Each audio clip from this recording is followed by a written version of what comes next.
Live वबरकातुहू, this is Naveed Iqbal and you are watching my YouTube channel the grace coaching centre. Students, last day रह गया है। कल आप लोगों का फिज़िक्स का 9th क्लास का पेपर है बोर्ड में। तो लास्ट डे आपकी प्रिपरेशन होनी चाहिए। टारगेटेड सवाल वो कुछ ये हैं। क्वेश्चन नंबर 1 है आपके पास लॉन्ग के अंदर सेकंड और थर्ड इक्वेशन ऑफ मोशन, मतलब कि 2s is equal to wave square minus V I square and s is equal to V I T plus half V T square. आपको दोनों आनी चाहिए। k is equal to half M B square kinetic energy की derivation है, वो आपको आनी चाहिए। ऑर्बिटल वेलोसिटी की डेरिवेशन और क्रिटिकल वेलोसिटी की डेरिवेशन ये आपको आनी चाहिए। Law of conservation of momentum, resolution of vector और अ मास ऑफ द अर्थ, दोनों और का मतलब और नहीं करना, आपने दोनों ही करना है।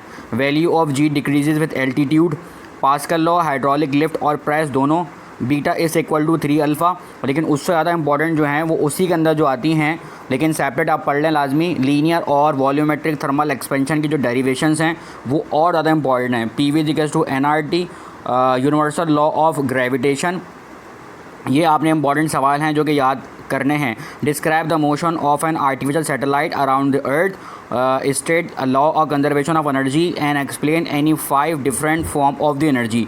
फिर आपके पास शॉर्ट की तरफ मूव करते हैं और शॉर्ट के अंदर जो इंपॉर्टेंट सवाल हैं वो है आपके पास एवोपरेशन एंड इट्स फैक्टर्स। और एवोपरेशन जो है वो कूलिंग प्रोसेस क्यों है, एक्सप्लेन कर दीजिए। Importance of the physics and branches of the physics है।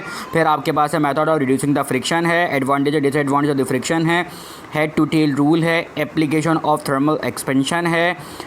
डिफरेंसेस के अंदर ये सारे डिफरेंसेस इंपॉर्टेंट हैं। Speed and velocity, renewable and non renewable resources है, kinetic energy and potential energy है, यूनिवर्सल ग्रेविटेशन है and acceleration due to gravity, मतलब capital G and small G. Heat and temperature है, मास एंड वेट है, heat capacity and specific heat capacity, scalar and vector and distance and displacement. All Newton laws आपको पता होना चाहिए, मतलब कि Newton first law, second law, third law. First law को हम लोग लॉ ऑफ इनर्शिया भी कहते हैं, लॉ ऑफ इनर्शिया से ज़्यादा पूछा जाता है।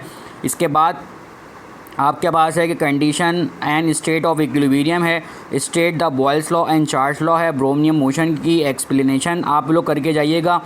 और define the gravitational potential energy और ड्राइव करना आपको P E is equal to M G H, जो कि काइनेटिक एनर्जी के चैप्टर के अंदर ही है। और फिर आपके पास है क्या व्हाट इज़ सैटेलाइट, सैटेलाइट क्या होती है, इसके टाइप्स बता दीजिए और कुछ 4 यूजेस बता दीजिए। और आपके पास जियो स्टेशनरी ऑर्बिट क्या होता है या कम्युनिकेशन सैटेलाइट्स क्या होती हैं। डेफिनेशंस के अंदर जो इंपॉर्टेंट डेफिनेशंस हैं वो हीट ऑफ फ्यूजन है, हीट ऑफ वेपराइजेशन है, हीट कैपेसिटी है, स्पेसिफिक हीट कैपेसिटी है, पावर के यूनिट्स और पावर के डेफिनेशंस बहुत इंपॉर्टेंट होती हैं, वर्क के यूनिट्स, फार्मूला और ये सब कुछ इंपॉर्टेंट होता है। Biomass, efficiency, pressure, density, elastic limit and force, velocity, couple, torque and equilibrium, ये इंपॉर्टेंट होते हैं। हुक्स लॉ, उसकी डेरिवेशन, ये आपके इंपॉर्टेंट है, ठीक है ना। तो स्टूडेंट्स ये आप लोगों ने करना है और लास्ट आपका डे है, तो ये सारे सवालात आपको लाजमी करके जाने हैं ताकि आपका पेपर अच्छा हो।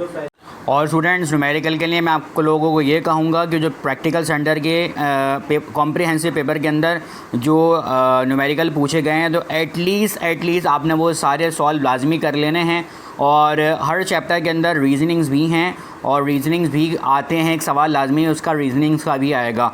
तो स्टूडेंट्स आपने प्रॉपर तैयारी करके जानी है। केमिस्ट्री के पेपर से ज़्यादा टफ़ जो है वो फिर इसका पेपर हो सकता है, तो आपने अपनी तैयारी पूरी करनी है। और इंशाल्लाह आपको मेरा गैस पेपर कल के पेपर के अंदर लगता हुआ दिखेगा। और उम्मीद करता हूँ आपको मेरी वीडियो पसंद आई होगी। अगर आपको मेरी वीडियो पसंद आई है तो लाइक कर दें, चैनल फर्स्ट टाइम है तो सब्सक्राइब कर दें, अपने दोस्तों के साथ शेयर करें। मिलते हैं किसी दूसरी वीडियो के साथ, अपना ख्याल रखिएगा। अल्लाह हाफ़िज़।